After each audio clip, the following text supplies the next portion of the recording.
여러분 안녕하십니까? 이어서 경남 소식입니다.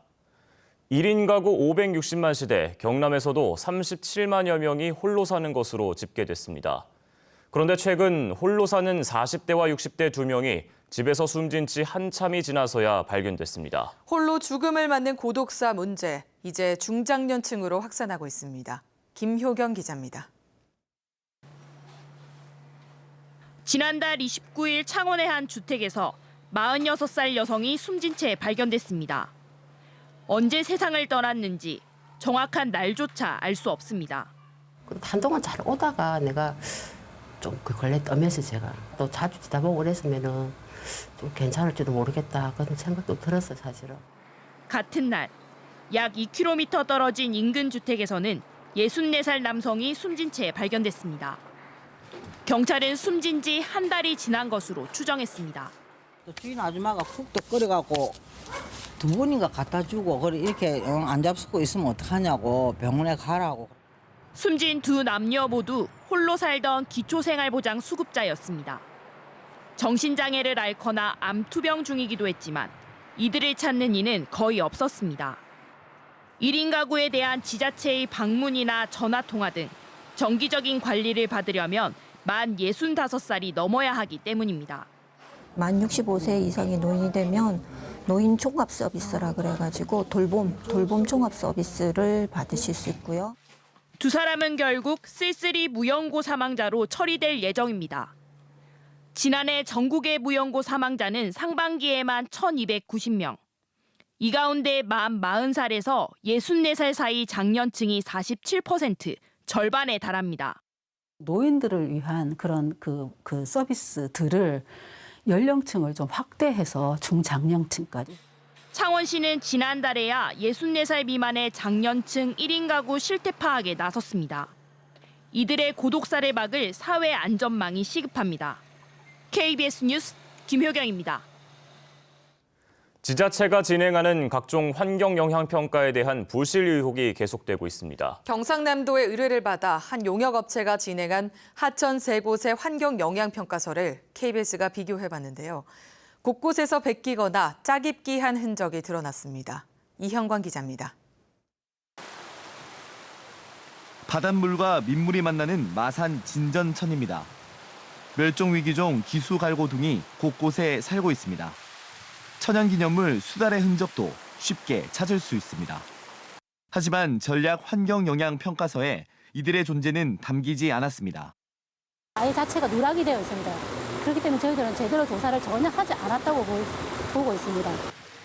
이 평가서를 작성한 업체가 경상남도와 용역을 맺은 건 지난 2015년. 마산과 창녕 등 6개 하천에 대해 환경 영향 평가를 진행했습니다. 마산 진전과 창녕 개성, 의령 우남천 등 3곳의 환경 영향 평가서를 비교해 봤습니다. 하천마다 홍수량이 다른데도 홍수를 대비하는 하천의 여유고 높이가 3곳 모두 0.6m로 같습니다. 마산 진전천과 창녕 개성천은 직선 거리만 36km. 먼 거리 두 하천에 대한 식생 분포 그래프와 조류 사진 등이 똑같습니다. 여기다 진전천 평가서의 조사 지역이 우남천으로 엉뚱하게 적혀 있고 두 평가서의 오타까지 똑같습니다. 평가서를 베끼거나 짜깁기한 의혹이 나올 수밖에 없습니다. 지금은 이제 서로 간의 주장들이 첨예하게 이렇게 대립되다 보니까 바로바로 이렇게 전달하기는 좀 그렇고. 그런데도 낙동강유역환경청은 이 용역업체가 작성한 환경영향평가가 문제 없다고 결론을 내렸습니다. 의견 결과는 일단은 거짓 부실에 해당되지 않는 것으로 났습니다. 이에 대해 환경단체는 환경청 검토위원회가 사전에 자료를 충분히 검토하지 않았다며 반발하고 나섰습니다. KBS 뉴스 이형관입니다. 비어있는 아파트를 골라 금품을 털어온 50대 남성이 경찰에 붙잡혔습니다. 주로 베란다로 침입하거나 우유 투입구를 통해 현관문을 여는 수법을 썼는데요. 고층이라도 아파트를 비울 때 주의하셔야겠습니다. 김아른의 기자입니다. 아파트 15층 복도 창문으로 한 남성이 몸을 비집고 나옵니다. 그러더니 외벽을 타고 옆 베란다로 옮겨 문을 열고 아파트 안으로 들어갑니다.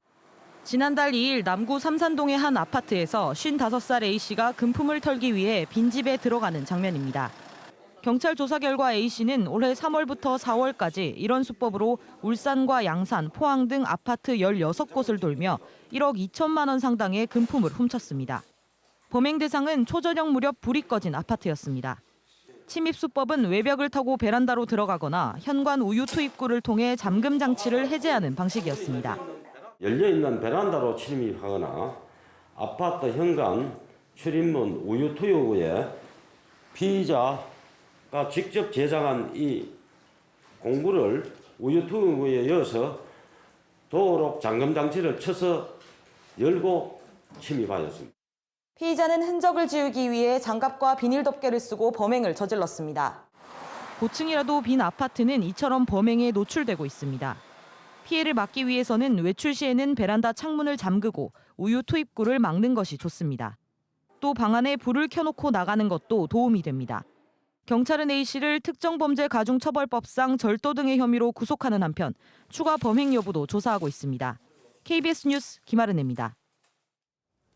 유신 독재 정권에 항거해 부산과 마산 시민들이 거리로 나섰던 부마 민주항쟁이 올해로 40년이 됐습니다. 대한민국 민주화 운동의 대장정을 이끈 부마 항쟁을 올해는 꼭 국가기념일로 만들려는 노력이 속도를 내고 있습니다. 김소영 기자의 보도입니다.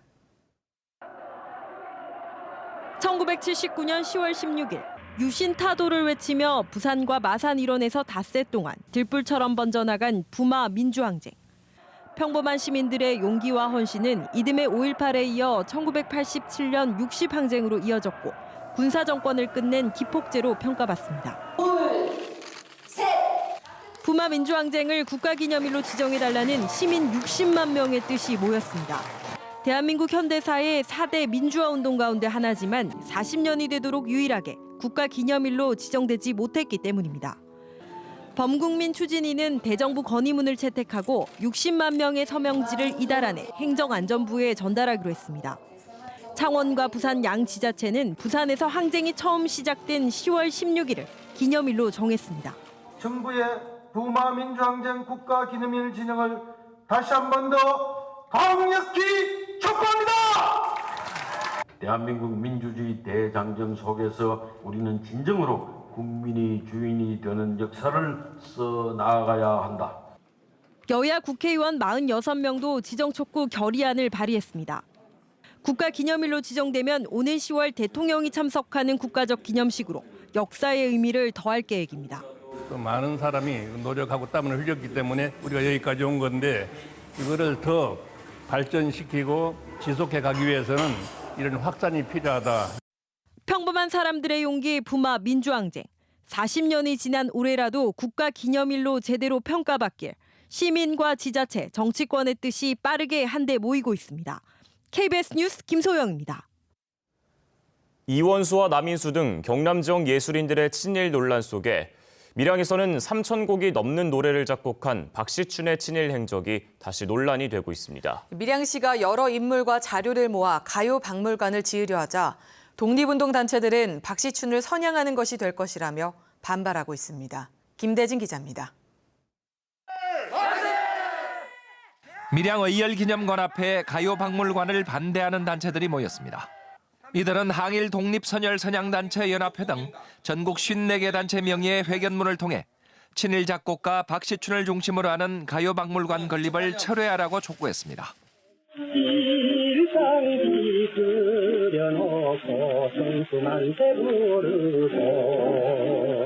천황에게 혈서로 일본군에 지원할 것을 독려하는 혈서 지원 등 군국노래 13곡을 작곡한 박시춘의 생가와 흉상도 철거하라고 요구했습니다.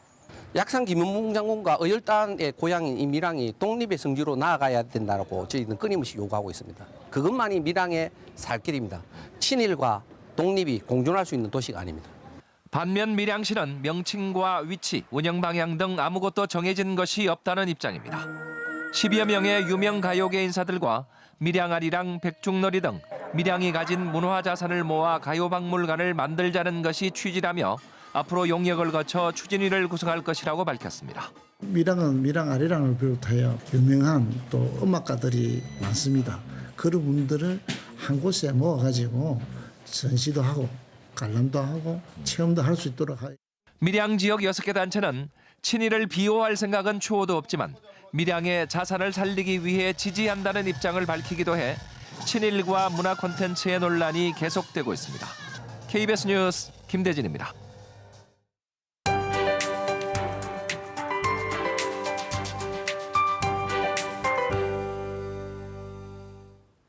계절이 곧바로 여름으로 건너뛴 것 같습니다. 봄이라고 하기에는 다소 더운 날씨입니다. 오늘은 어제보다 조금 더 덥겠는데요. 맑은 하늘에 햇볕이 강하게 내리쬐면서 합천과 하동의 낮 기온 무려 28도까지 크게 오르겠습니다. 내일부터 시작되는 3일간의 연휴 기간에도 내내 맑고 더운 날씨가 이어집니다. 내일과 모레는 기온이 조금씩 더 오르면서 창원의 낮 기온도 25도 선까지 오르겠고요. 대체 공휴일인 다음 주 월요일의 기온이 조금 내려가겠습니다. 한편 어제 밤까지 나쁨 수준을 보이던 먼지 농도는 이제 다시 보통 수준으로 낮아졌습니다. 오늘 먼지 농도는 여기서 크게 올라가지 않을 걸로 예상되는데요. 어린이날이 끼어있는 주말 동안 먼지 농도가 다시 높아질 가능성이 있기 때문에 야외 활동하는 분들은 그 전에 한 번 더 확인해 주시는 게 좋겠습니다. 현재 위성 영상 보시면 전국적으로 쾌청한 하늘 드러나 있습니다. 당분간 맑은 날씨가 이어지면서 대기가 점차 건조해지겠습니다. 현재 기온은 어제 같은 시각과 비슷하게 출발하는데요. 동부 지역은 창녕 7도, 창원과 김해, 거제 13도까지 올라 있습니다. 낮 기온은 창녕과 함안이 28도까지 오르는 등 어제보다 높겠습니다.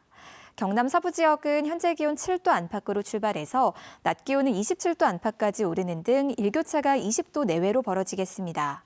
오늘 해상에도 종일 맑은 날씨가 이어지는 가운데 물결은 모든 해상에서 잔잔하게 일겠습니다. 다음 주에도 별다른 비 소식 없이 맑은 날씨가 이어지겠고요. 기온은 이번 주보다는 조금 내려가면서 평년과 비슷하겠습니다. 기상정보였습니다. 합천 초계고등학교와 경남에서 유일하게 전기버스와 천연가스 버스를 생산하는 에디슨 모터스가 특성화 고교 학생의 취업 지원을 위한 산학협약을 체결했습니다. 함안군 가야리 유적에서 발굴 조사를 통해 왕성을 방어하는 것으로 추정되는 토성 흔적이 확인됨에 따라 함안군은 가야리 왕궁지의 사적 지정을 추진하고 있습니다. 고성군은 우체국 쇼핑을 운영하는 우편사업진흥원 고성우체국과 업무 협약을 체결하고 지역 농수특산물을 판매하기로 했습니다. 도립거창대학과 진주시 가좌사회복지관은 사회복지와 보육 전문 인력 양성을 위한 산학협력 업무 협약을 체결했습니다. 경남 지역의 조선업 생산 지수가 6달 연속 상승세를 이어갔습니다. 동남지방통계청의 자료를 보면 조선업이 포함된 기타 운송장비 부문의 생산 지수는 84.6으로 지난해 같은 기간보다 36% 오르면서 6달 연속 상승세를 보였습니다. 하지만 조선업 생산 지수 상승은 지난 2016년 수주 급감에 따른 반등 효과로 본격적인 조선 경기 회복세로 보기에는 아직은 이르다는 분석도 나오고 있습니다. 지난달 경남의 소비자 물가가 공공부문과 채소 가격이 내려가면서 비교적 안정세를 보였습니다. 동남지방통계청이 발표한 지난달 경남의 소비자 물가 동향을 보면 물가지수는 104.14로 한 달 전보다 0.4% 올랐습니다. 품목별로는 쌀과 빵 등이 8에서 9% 올랐지만 무와 배추 등 채소류가 12% 내려갔고 공공부문 통신비 등이 조금 내려가면서 안정세를 끌었습니다. 어제부터 경남 지역의 편의점 2,990여 곳에서도 제로페이를 사용할 수 있게 됐습니다. 결제 절차도 편리해져 소비자가 스마트폰에 있는 제로페이 앱을 통해 QR코드나 바코드를 리더기로 인식하면 금액을 직접 입력해야 하는 불편이 없어졌습니다. 제로페이 사용 편의점은 현재 전국 4만 3천여 곳으로 신용카드 수수료를 내지 않아도 돼 소상공인들의 수익에 도움이 됩니다. 창원 중부경찰서는 오토바이 판매점에서 상습적으로 영업을 방해한 혐의로 42살 손모 씨를 구속했습니다. 손 씨는 지난달 28일 저녁 창원시 대원동의 한 오토바이 판매점에 찾아가 60대 업주를 때리고 욕하는 등 한 달여 동안 6차례에 걸쳐 가게 영업을 방해한 혐의를 받고 있습니다. 경찰은 손 씨가 해당 판매점의 오토바이 수리에 대해 불만을 품고 이 같은 일을 저지른 것으로 보고 있습니다. 지난 3월 치러진 조합장 선거에서 금품을 주고받은 조합장 후보와 조합원 4명이 구속됐습니다.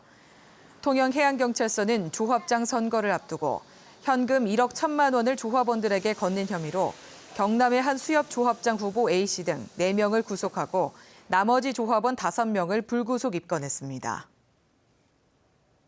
뉴스를 마칩니다. 시청해주신 여러분 고맙습니다.